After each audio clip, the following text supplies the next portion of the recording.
Hey, Grandad, how did you look things up before the internet? We had books, lad. Books. And biceps.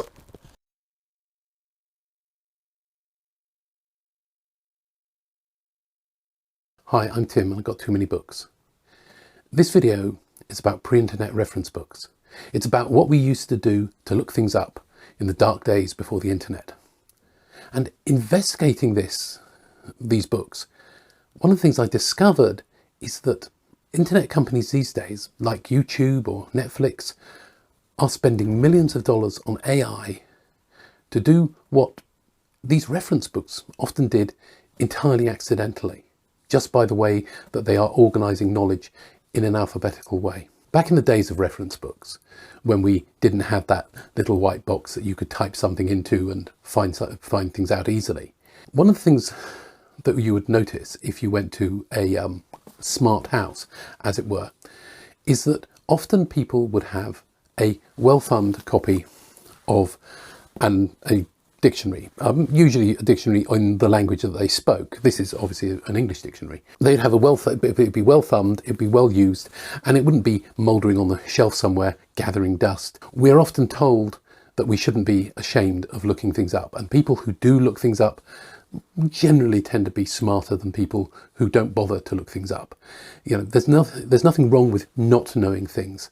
For me, the problem has always been that it's the people who are proud of their ignorance that I really don't get on with.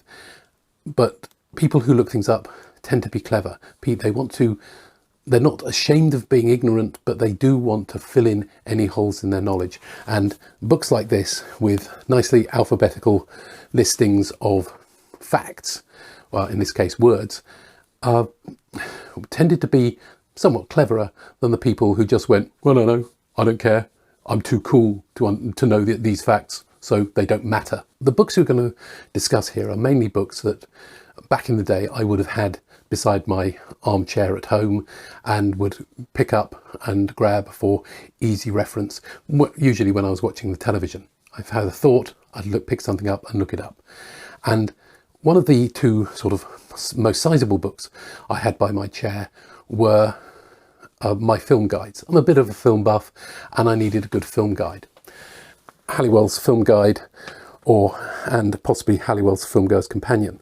Now obviously these have been superseded by IMDb these days and also Wikipedia, but essentially the film guide would give you what the films were, and Halliwell's Filmgoer's Companion not only had actors, directors and all the who's who in films, it also contained articles on films that had a cultural importance over and above just the listing of the books which you might find in here.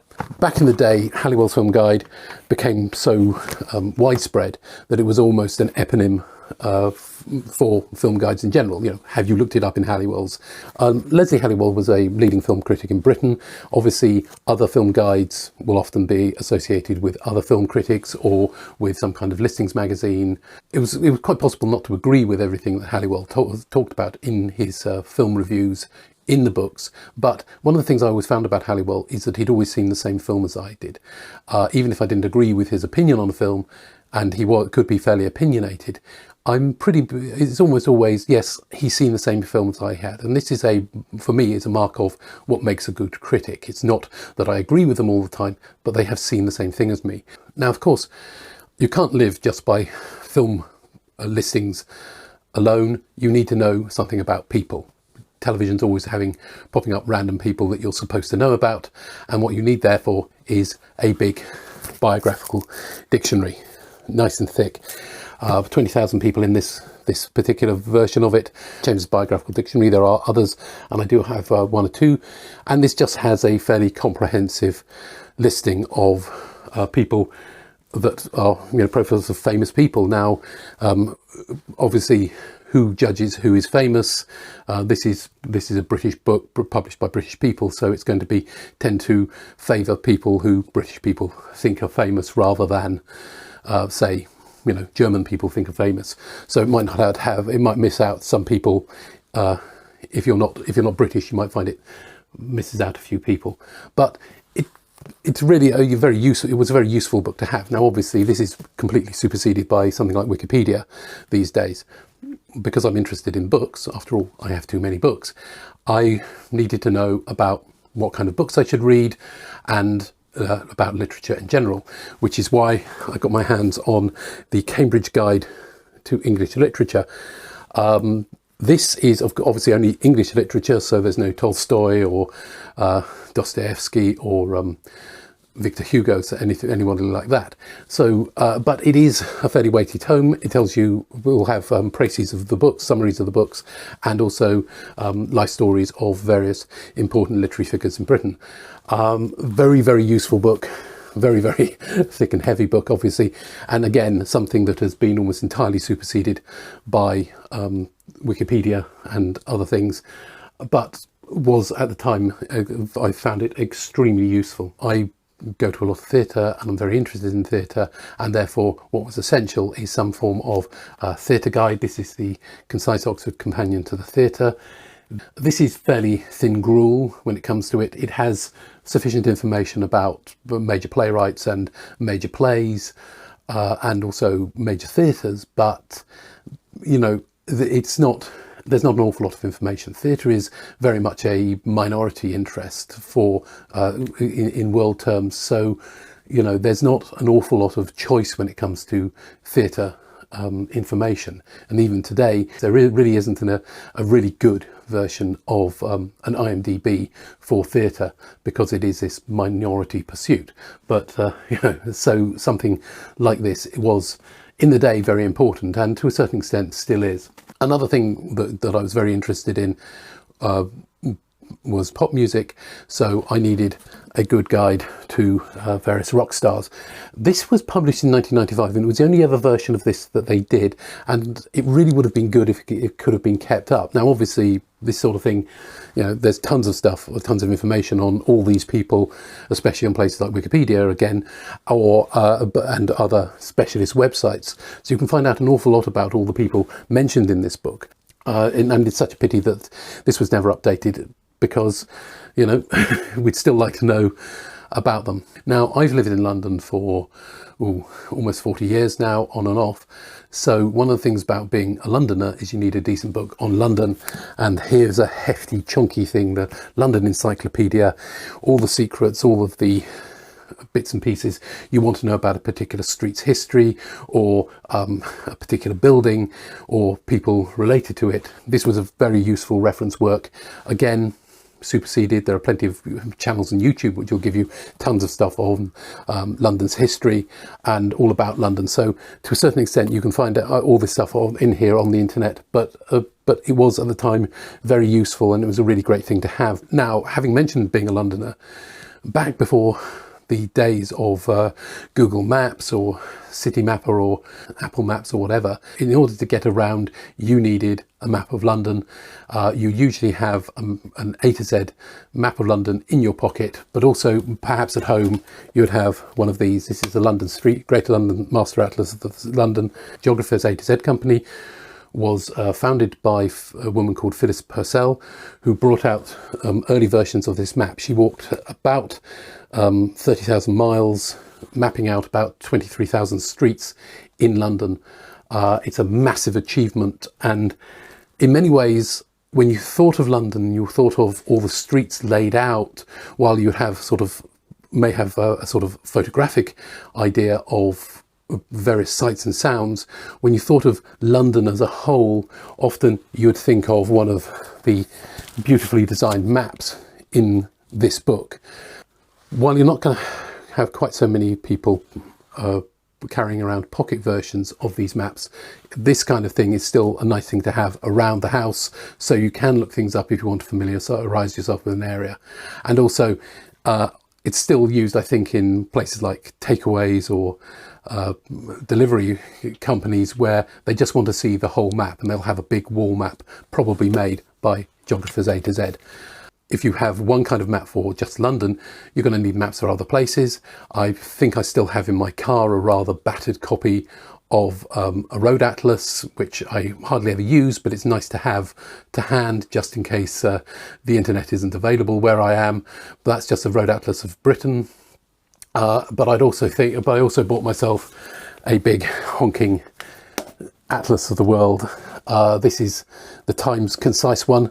If it's concise, that means it's smaller than the big one. I think there is an enormous version of this available. I think this is still published, but it is rather one of those sort of coffee table books that you never open, and eventually you put it in a shelf to moulder somewhere, because if you need to look something up, you're going to look it up on something like Google Maps instead, or even on Google Earth. I keep saying back in the day, but obviously something like this was a really useful thing to have knocking around the house. Now this one has been stored badly and is a bit battered because I really stopped using it quite some time ago. Pears Cyclopaedia is one of the oddest books in my collection of reference books. It's odd because it's not an encyclopedia. It calls itself a cyclopedia. It's Pears Soap Company. And what it does is it breaks down knowledge into a number of categories. There's a large number of, you can see the categories here. Essentially, it's a little bit difficult to explain. It's kind of the reference book that you need if you want to know about what life was like. This is 2001, so it would have been published in probably in sometime in 2000. And it sort of says, this is what the Pears Cyclopaedia Company wanted you to know about the world in the year 2000. So you have, Judi Dench, of course, and you have Tiger Woods, and you've got Ken Livingstone. You probably wouldn't have him on there now. It's broken down, as I said, into various categories. You've got historical events, prominent people, things about money, world affairs. So this is sort of, a lot of this is recent history and what the people at Pears think is important. But you've got, things about politics, you've got things about sport, you've got things, general information, medical information. You've got an atlas and a gazetteer of countries that tells you facts about those countries. So it's all a kind of mishmash of information. I think the best way I like to think about it is, if you were investigating, say, the year 2000, or indeed even earlier, it published for well over 100 years, this would be a very useful book to sort of have and to see what people thought was important to know at a given time. So you get a kind of a feeling for the zeitgeist of a particular time. So if you were investigating, say, what was happening in 1960, and you wanted to write about something that was happening in 1960, maybe reading Pears Cyclopaedia for 1960 would tell you an awful lot about what the country was and what the white British people who wrote this thought was important.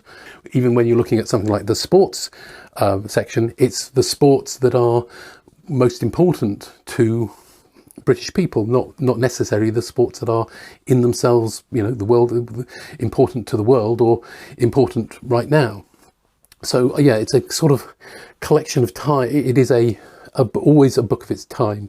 It came out every year. The last publication date was in 2018. I've mislaid my 2018 copy because they knew it was going to be the last one, so they made a big fuss of it. So a lot of us went out and bought our last version of it in hardcover. One of the pleasures of planning this video and making this video is it allowed me to rediscover this Brewer's Phrase and Fable. If there is one book that you should buy, there will be links in the description. If there's one book you should buy from this and still have, is this one. This is a remarkable piece of work. It's phrases and fables. If you know a phrase, you know a story, this is the place to look it up. A few days ago, the phrase the wee gentleman in a velvet coat popped into my head. I knew a little bit about this. I wasn't absolutely sure. I tried to look it up on Wikipedia. It wasn't there. Of course, it's in here. It's a phrase. It's a phrase. A mole built a molehill, and King William III's horse stumbled on it, and King William III fell off broke his collarbone and died a few days later, probably from an infection. Now, that story is probably somewhere buried in Wikipedia, but the small gentleman or the wee gentleman in the velvet coat won't get you anywhere. If you look under velvet in this, it's here. If you look under gentleman in this, it's here. One of the great joys I had back in the day with this book, sorry about saying back in the day all the time, is that there are 20 to 30 entries on each page, and each of these entries is can mark a new adventure. It's like choose your own adventure. You look something, you go in to look one thing up, but something else catches your eye. That sparks another thought, and on each page, as you're going through it, you're just looking up more and more things. You're going through it, flicking away through this book to try to find out more and more facts, more and more information. And I have been known to go to this book to look one thing up and come away half an hour later, probably not ever finding the thing I originally went to look up, but having had a sort of gaining knowledge through this book. And this is something that internet companies these days are trying to do, that kind of recommendation engine, that kind of having a page open and there are lots of possibilities in addition to the one that you say you want. And this is entirely accidental. This is just alphabetically arranged information, but it's our capacity to be distracted by something, but saying, yes, I was looking for this, but actually this is much more interesting. And that's setting you off on an adventure that keeps you stuck in this book, keeps you reading this book and held into this book. And that's something that certainly YouTube wants you to do. When we think about the YouTube recommendations engine, it wants you to keep watching videos. It wants you to watch this video. It wants to watch all my other videos, but it also wants to you to watch lots of videos connected to this video. So that's what YouTube are spending millions of dollars a year on AI to do this, and this does it entirely accidentally, which is something I really quite enjoy about this. But also, I just want to reiterate that it was such a joy rediscovering this book. I always knew I enjoyed it and loved it, and to have it back in my life and not mouldering away on a shelf for these past few weeks while I've been investigating this video has been a pleasure. It is a wonderful book to have, and if you're going to buy anything, as I said, this is the one to get. I had 3 books which I still considered to be internet beaters. These are 3 books that I go to look things up almost before I go to the internet, and certainly as well as going to the internet. These books are all about very specific knowledge. All of the information in these books can be looked up on Wikipedia or IMDb, but because the information in these books is very specific and very concentrated, it is often better to look things up in these books than try to hunt around in Wikipedia or IMDb for the information you need. These have it to hand. The first book is Looney Tunes and Merrie Melodies. I love my Warner Brothers short cartoons, all of the great ones, you know, Wile E. Coyote and the Bugs Bunny and Daffy Duck and Porky Pig and Elmer Fudd and all that. Now, the only Warner Brothers film you might know is, of course, What's Opera Doc, but this has, you know, pretty much everything it has of the golden age of Warner Brothers cartoons.